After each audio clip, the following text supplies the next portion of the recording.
Hello, and welcome to Rolling Out's Star Studio. I am your host, Portia Monique, and today we have the pleasure of speaking with the very talented Chicago's very own visual artist, Tacarra Spifster Sutton. Welcome to the show. Thank you for having me. Thank you. That was nice. It made me feel special. Oh, you are special, girlfriend. And I'm so happy and excited to be here with you, talking to you today about what it is that you do and leveling up to the next level. But I want to take it back to the beginning. I want to start with where you fell in love with art. Tell Oof. us about that. Oh, that happened long time ago. Like art has been a part of me from the start, from the jump. Like, growing up and living in Section 8 housing where you had to, keep your walls white. That wasn't happening in my household. So like having that freedom of expression, through my mama, decorating the house, that happened early in the game. And I always been a doodler and drawer, like doing my art projects for different, classmates in school. So art has always been like me. I've always dressed more artsier than my other friends and in sort of ways. I always was creating outfits and stuff like that. So yeah, it's just evolved in every point of my life. Like it started from, just doodling to to graphics to nails to it just keeps, leveling up. Like so Yeah. but it was coming from that true love from art though. Now you said where your house couldn't have white walls. You need to explain that. What does that mean? You know how some buildings have those rules, like, no painting. We don't Yeah. allow painting in our, in our rental properties and stuff like Uh-huh. that. So Uh-huh. we wasn't having it though. Like, and some people were like, okay, I hear that, but I'm gonna just do an accent wall. My mama, we painted every room. Like me and my Girl. room growing up was like this bright royal blue.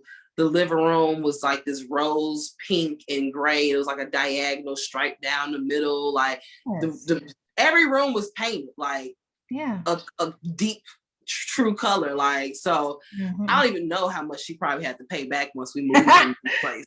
That But was my next question, right? How much did she have to pay to repaint in her deposit? How much of her deposit was taken? it had to be a lot. Like Yeah. I'm just thinking about one of my apartments I moved from recently. They definitely charged me for me just painting one little small little section in my little room. So I'm just Mhm. every room. It was like 4 or 5 rooms. So yeah. Yeah.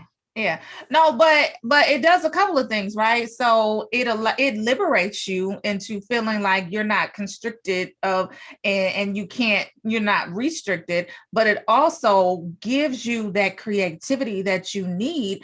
And for you, especially as a young girl, that probably just launched you into your career path because you weren't afraid to express how you were feeling through art and colors and all of that. So congratulations to your mama for putting it down and saying, listen, we don't do white walls, okay? We don't do white walls around here. We don't do white gym shoes. We don't do none of that. We're gonna give you some jazzy at all times, all the Something time. jazzy at all times. So you're a visual artist. Explain to us what that is. So we heard you say that you do the nail art, the graphic art, the design, and all of that. So tell us in your terms, what does a visual artist mean to you? I break it down now to a visual artist because it's selfish to just call myself a nail artist or to call myself a graphic designer or to call myself a a product designer or whatever. Because at this point, I provided artistic direction to so many different types of mediums. So at this point, it's all visuals. Like it's straight visuals. I'm making things appealing in appearance. So I just had to break it down and be real with myself. Like, just say you're a visual designer as opposed to like, so what do you do? Well, I do nails, but then I do this, but then I do walls, but then, bring me your coat, but then also too, I'll do your graph, I'll do your logo. It's like, so it go everywhere with it. So visual designer, visual artist, creator of things visually for me, other people's companies, all types of stuff. So I love that. I love that. Now, walk us through your career journey because we know that you are very well known for doing decorative art that's spiffy. And I want to get into that too because we need to know how you got your name. Yeah. but walk us through, when you went from nails to graphic design, when you went from graphic design to homeware, so walk us through that journey. So it started with graphic design first. Oh, graphic okay. design started when I was a mere me little peewee of a lad.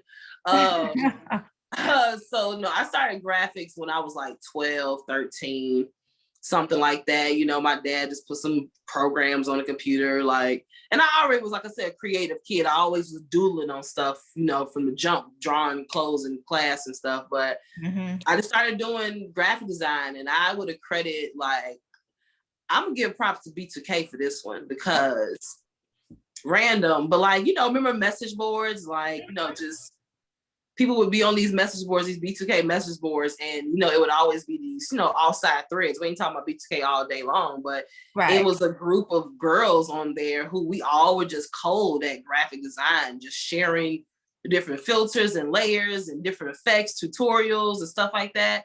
Even to the point that we doing like graphic challenges and stuff online. So that really fed it at first, like being into graphics, setting my style, and my style is very, linear and geometric and stuff like that. So, which is easy to do, of course, graphic design and stuff. You got the tools to do it, whatever. So when it came to nails came very organically. Nails came at a time where I was transitioning as a woman, coming out of high school, coming to the college age, and I've always been a nail biter. Day one, always bit my nails. So I needed something to stop myself from biting my nails. And, I'm doing interviews and all this other stuff. My hands is doing, I'm talking to guys and stuff now. So it's like, oh, let me get my nails done or whatever. So, but also I'm good and frugal. So I'm gonna go ahead and polish my own nails. So, but that artisticness is already in me. So I couldn't stop it just doing a one color. I would always do something extra on the finger. Just stop, just chill, just do the one color. And my mind's like, no, do a zigzag, something, do a color block or whatever. So it literally started just on myself. And that was the beginning of like the Facebook age. So I'm taking pictures, posting everything that I do every day throughout the day and stuff like that. Now I'm starting to get, people started giving me compliments on this stuff. Like, okay, now you getting like a friend. It's like, what you do, man? It's like, I guess so. Sure. Like, how much you charge? Bring me some food. Like, it started like that and just kind of organically just grew and grew. And like, okay, the more clients I'm now getting, of course, now I have to invest in better products. And, now I'm starting to, Google more things about nails and stuff. It was like, okay, this was kind of interesting. Then Tumblr, getting into that world of nails. And that's when it was like, okay, let me do something. Especially in Chicago, it wasn't a lot of nail artists that were doing art in a different way. Like we got those, airbrush queens. Like we got those any day here in Chicago, but like to really be able to bring my type of style, a graphic, computer type of style to nail work and stuff. So, and then from nails, that's when it started going to all the other stuff. Like graphics started to go to the backside because I always did my own graphic design for sure. Always never stopped doing that. But any project started putting it to the side and really focusing on that. And then from day one of me doing nails, people always would say like, oh, I can see this on a pillow. I can see this on the wall. I can see this on a shower curtain. So you hear it often enough. It's like, you're right. And especially me coming from, that upbringing of, interior design being really celebrated around me in my home and stuff like that. So it's like, yeah, of course I would love to see the artwork that I'm creating on this scale into a bigger scale. So, and, manifesting before, manifesting was the key word out here nowadays and stuff, it was happening, just saying it, talking to the right people. And it eventually started giving me just opportunities in that world and stuff. So it's crazy. It's all been like just very organic and just true to just the love of art as opposed to monetary gain. So that goes into the journey as well. So okay. And then you said after nails is when you got into the other stuff. Kind of give us what that is. Is that the Deco Smith, the interior design, mural wear brand, all of that? So just give us a rundown of what that is too.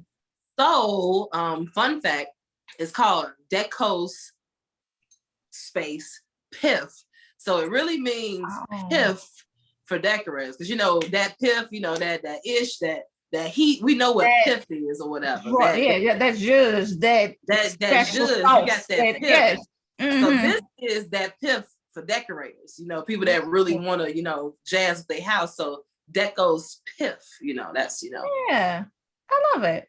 One of them things, whatever. So I did a collab with a friend like back in 2015. She was what she called an interior wear designer, where she did upholstery and, you know, all those things fabric wise with, you know, furniture and different stuff like that. So she came to me to do a pillow collaboration. And from just that, you know, the adrenaline of just doing that all the time like that, it just really like, oh no, we gotta make this happen. We gotta next level that thing. That next level that thing. Like, yeah, them pillows is cute, but we gotta have a throw cover with the pillow. We gotta have a rug with the pillow, you know, something else with the pillow. Like, I just can't leave it at the pillow. So there's a site called Society 6 that they offer artists to just upload their designs to the site, and they apply to whatever products that you wanted to, whatever like that. So that's where I started with my interior wear products, just applying my products, I mean, my designs that I've already had on my computer and new ones to this whole portal of different products. So now you got shower curtains and duvet covers and stools, and now they got them, they expanded so much as a company. You got pieces of furniture, you got chests, and you got big pieces of wallpaper. So instead of me coming in one-on-one, now you can just, you know, get you a little quick little one sheet off or whatever. So but Deco Smith encompasses so many things. So many things. Like I like to say that it is everything art for me outside of my nails. Like Spifster nails is very much so what it is.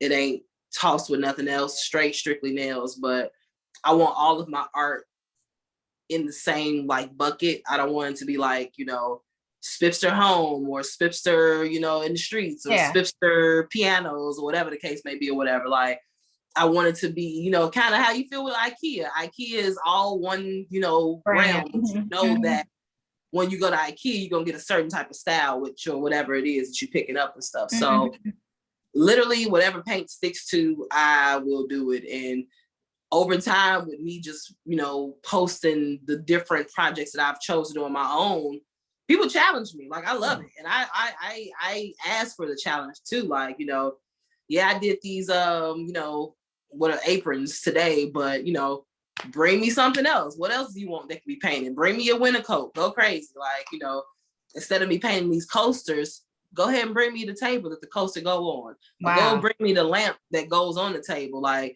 so from that point, you know, people like, well, shoot, I got a guitar that you can paint real quick. Like, so let's do it. Right. All I gotta do is do a little Google research, see what paint sticks on that, you know, the, you know, material, and it's all there. So Deco Smith is just really just everything in my, you know, art world, doing walls in homes and stuff. People think that you can't do artwork at home. Like, you feel like you can't be so artsy, like just one line is enough, or, you know, one accent wall is enough. It's like, no, you see this type of artwork when you passing by your favorite stores and whatever the hell you at in the world. It's like, go ahead, bring it home. It's okay. You can do it. You should feel as impressed at home as you are when you're in the street. So that's kind of what I want to bring with my stuff. So yeah, absolutely. I love that. We deserve. Why not? Yeah, we deserve hashtag.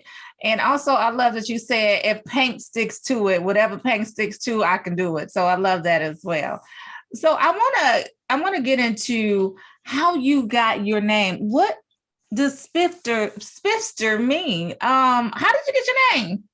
Okay, well, the breakdown of Spifster is spiffy. You know, spiffy means to make appealing in appearance, which I said earlier. That's what my design is. You know, I'll make something that's, you know, weak as hell, and I can, upgrade it, so that's, spiffing, making something spiffy. But I really wish I can go back on my Twitter and give credit to said person, because I remember vividly, like, this was after some time me doing nails, and I think I would just like always label my stuff with just different variations of spiffy, like Spiff Chronicles and spiffy nails, and just different, spiff, whatever's. And I remember being online, like, yo, can y'all help me? Like, I need a name. Like, I couldn't do spiffy because at the time, and I don't know if he still does work with him, but P. Diddy worked with this guy named Spiffy TV Films or something like that. And I'm like, no, let me go ahead and switch it up, because I'm gonna work with Diddy one day, and I don't want him to be that. You better speak that thing into existence, girl. Okay. I didn't want him to get confused. I was being considered early in the game. So but yeah, so I really want to know who it was. I didn't try to search it so many times on my Twitter feed or whatever, but like somebody was like, what about Spifster? Because it's kind of like, jokester, the hipsters like that, I am the one that makes things spiffy. So that's what Spifster came from long ago. So the nails came first, Spifster came after. Beautiful and unique. And I love it. Thanks for sharing that story. Now I want to get into leveling up, right? So Lexus is doing this level up campaign, and one of the people that they're working with is wRachel James, and you happen to know wRachel. Can you describe your relationship with wRachel? Tell us how you guys met and how you guys are working together. Our relationship is probably the definition of leveling up, like legit. Like, we just were two scene girls in different scenes of Chicago, and just, if you are in the right crowd, people gonna start to tell you whatever. So she legit just came to me as, getting her nails done or whatever like that. And I had known her through a few of my other friends and stuff. So, we all know of each other and stuff like that. So we literally just, I started doing her nails as a nail tech or whatever. And, it was just cool. We vibe well. And I like any of my clients who just let me do. Like, they may come in with like, I got this green that I want you to maybe incorporate in there, but I don't care what you do with that green. It can be like a dot of the green, whatever the hell it is. Like, just do your thing or whatever. So, like that, that was that, relationship from the beginning. I want to say she had just started testing out shades for Pear Nova, and coming up with a whole brand idea around it or whatever. So she would, send me or bring me, I want to say send me at that point, we was straight, friend to friend, she would bring me polishes, try them out, I'll give her some feedback here and there, whatever, And at that point, I'm all, and even not even at that point, always, my whole thing is always, I'm gonna promote my friend hard. And if you have a product or whatever it is that you do, I'm gonna find a way to place you somehow in my world. So it was like, yo, you coming out with a polish line, I do nails. So even if you are testing out these polishes, these ain't the real final, looks, I'm gonna go ahead and use your polish to give you some free shoots, some free, pictures at the very least. So,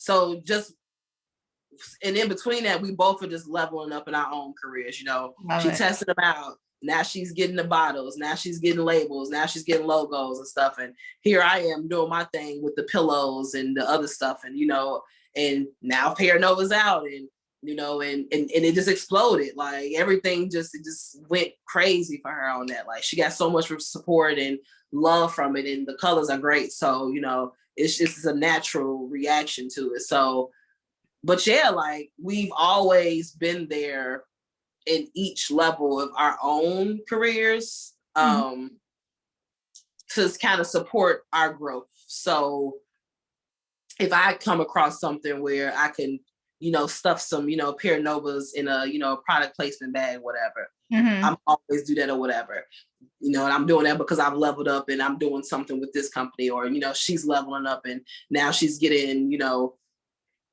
people are asking her, who's the nail tech to go to? Who's the tightest nail tech to go? She pushed me to Janelle Monáe when Janelle Monáe was in Chicago. So, it's like, every different level. And like, you know, then we did a collab together. Was it last year, the year before last, with Facebook, a big campaign with them or whatever. So it's just like going from just nail tech client at the station doing some nails, and now we just keep like, you know, it's almost like we keep throwing a rope down to somebody. All right, keep climb above me, reaching rope back, down, pulling climb up, above me, like, you know, type of thing, whatever. So yeah, that's my girl. That's my G. That's my, I love me some Rachel James. That's my girl. So yeah, I love it, love it, love it. And I love how you describe that you guys just keep climbing to that next level, reaching back, pulling up, climbing to that next level. I love that Black girl power and that nothing but it. magic. Yes, absolutely. Now I want to talk to you about how you level up yourself. In the truest form of just taking a look at the word and kind of just describing what it means to you. What does it mean to level up for you? What does that mean to you? I have it tatted on me, know better, do better. And it's tatted in the direction for me to look at it always, right here on my arm. All right. That there, I would have to say, is my motto for like leveling up and everything. Like, and that could be little things, like picking up small things. Like I used to work in a salon in New York, and being around so many nail techs and artists compared to not working with any nail artists in Chicago directly in a salon, like you picking up different techniques, given if you're not going to use the techniques. It's like you just started learning new things. It's like, I can't sit here and learn and know better, get the knowledge of to do something better and not do it. So go ahead and use some of these techniques and apply it to what you got going on and see how that can catapult something something else you got going on or whatever. So it's kind of always been like my way of just leveling up with everything it is that I do. So even when it comes with, you know, this the business plan of it all, like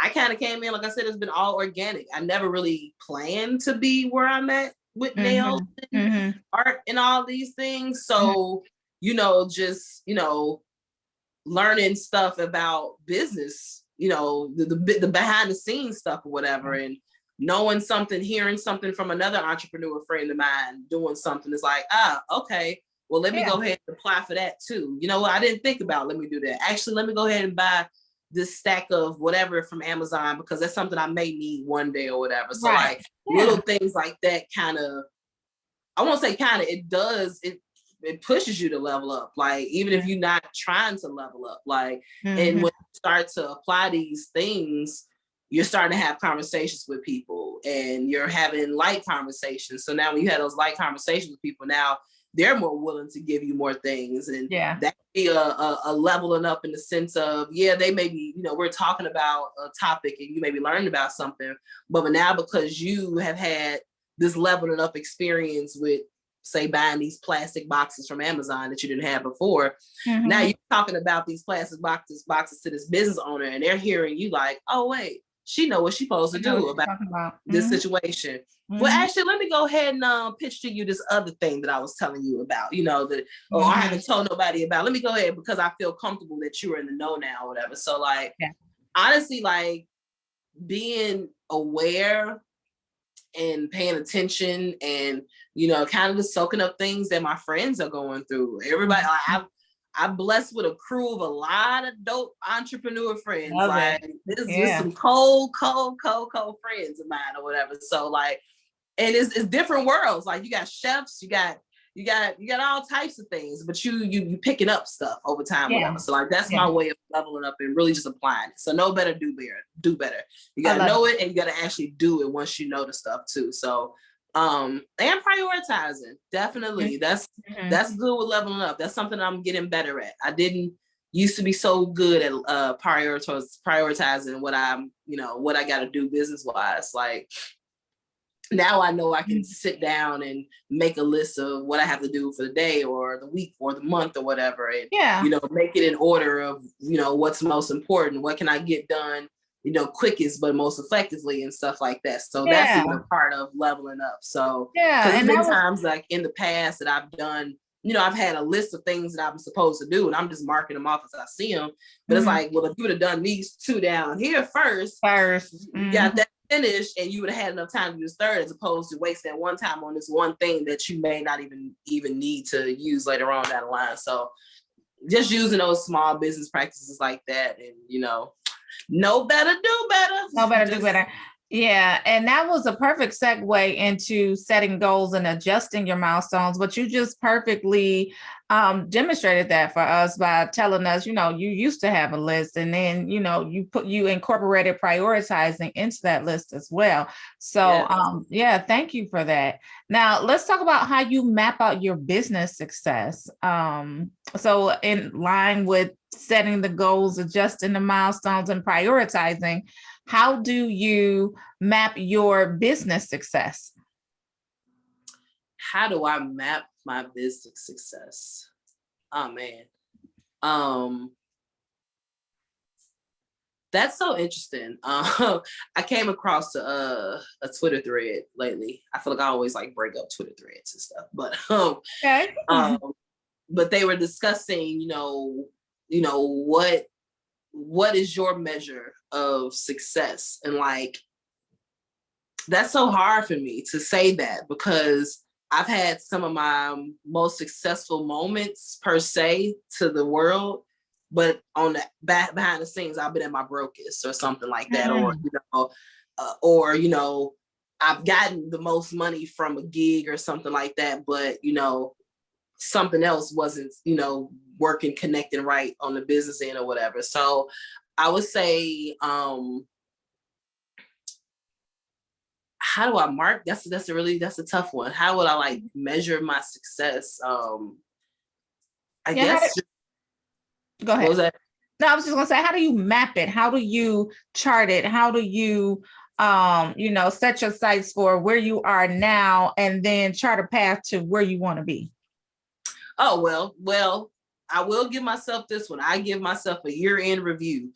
I feel like all companies will give you a review. They'll bring you into the offices and tell you what they've seen in your growth, or what you've been lacking in the year, or things that they want to highlight that, whatever the heck about. So I do the same thing with myself. Like, sit down and, you kind of got to, Facebook and Twitter and Instagram, all these social medias allow you to do like a year in review with these pictures and stuff like that. So I'm like really like looking at what's going on in these pictures, taking these moments and like seeing what did I set out for myself at the beginning of the year? Where am I at this point of the year? Where was I at mid-year and stuff like that? And how do those years, how do those years look compared to prior years? What did you do different from the year before?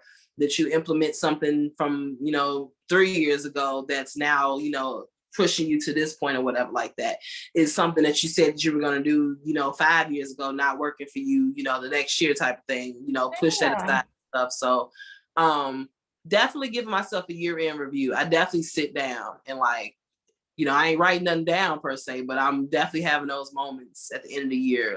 I take the new year really, really seriously when it comes to that type of stuff. So this is for my friends, even though you see feeling quiet, towards those last, 5 days of the year, know that the Tacarras having a business meeting with myself about what's going on or whatever. So, and that really measures it, because you'll see some stuff. And I've sat back some of my years and I've told myself like, this wasn't a successful year for me. It may look good online and all of my socials and stuff, because I'm gonna make it good, of course, but like, according to what I set forth, or according to something that I was doing 3 years ago, I'm still doing it this year, and it's not producing nothing good for me, then it's not a successful year. So really being real with myself, being my own consumer as well, like having moments where I'm blessed to say that in my business, I don't get many bad reviews, like at all. Like, so blessed to say that or whatever. And that's kind of what I put out there. Like, one, the work is good. I'm a good artist. I just set it off back, but my energy that I put out there is really good. But like, anytime I do get anything that's, not so, positive, I take those the most. Like, Yeah, I know I'm good. I know your nails look cute. Yeah, I get it. I was funny. Yeah. I had a good music selection. Oh, she was so cool. We could talk about all types of things. Yeah. Yeah. But your nail was lifting, but Oh, she was mad that I was running late. Oh, you was mad at this, or right. you get Right. those different views and really taking those moments and like, how Reflection. would you feel if you were that person? Like, if Mhm. you weren't me, I didn't know me or whatever, skip the personal relationship or anything. How would you feel if I did this to you as a consumer? So, and Mhm. really, going and getting in on myself, like that wasn't cool. Or Yeah. how would you want a service provider to handle that situation if you Yeah. came?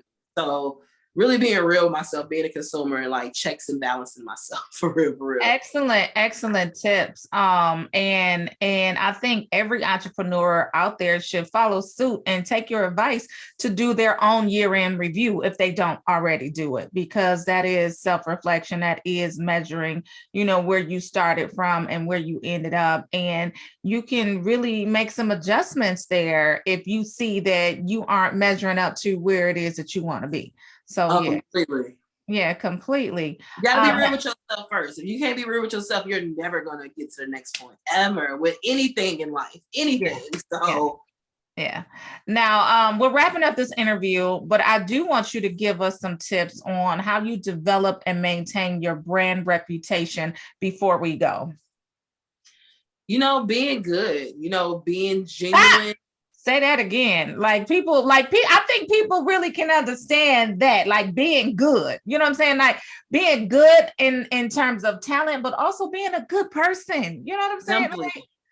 Simply Mm, like, at mm, the end of the day, we are all just people. We are humans. Like, skip the service of it all, skip the beauty of it all. Like, just be a good, kind person, like mm, for little things and stuff like that. So that translates into so many things with business. Like, you mm. you get people that, I've heard service providers get upset with clients who had to cancel like an appointment 3 times in a row, where they didn't even try to see what the story was. Like, well, what happened? Why are they, cancel these appointments? You found out they got a sick grandma. And it's like, oh, compassion, like having that towards a person and being understanding and being real. Because I Mm. have moments where things ain't right. Like, I'm just not feeling it today. I don't want to talk to nobody, those type of moments. And just being understanding and compassionate. And I think that goes into just being a good person when it comes to business and stuff. So, Yeah. and because of that, I feel like that has one filtered out all of those bad seeds, Mhm. my business. So my clients like each other. That's another thing. When they see each other on the street, they're like-minded individuals. They can vibe really well or whatever like that. But also too, like, word gets around. Like, it's Yeah.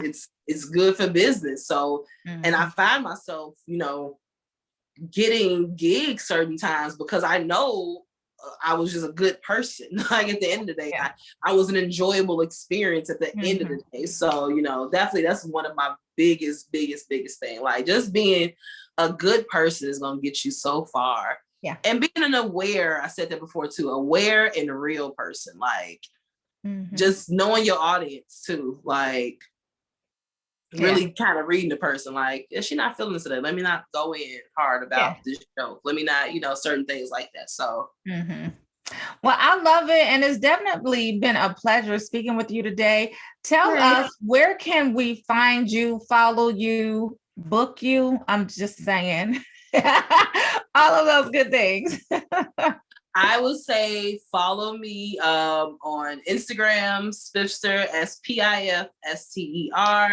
I have a link tree on there and it has all of my information, a list of my portfolios. So if you want to look at all of everything that I do, because sometimes it's hard to see it on the Instagram page. You can go to my portfolio on there.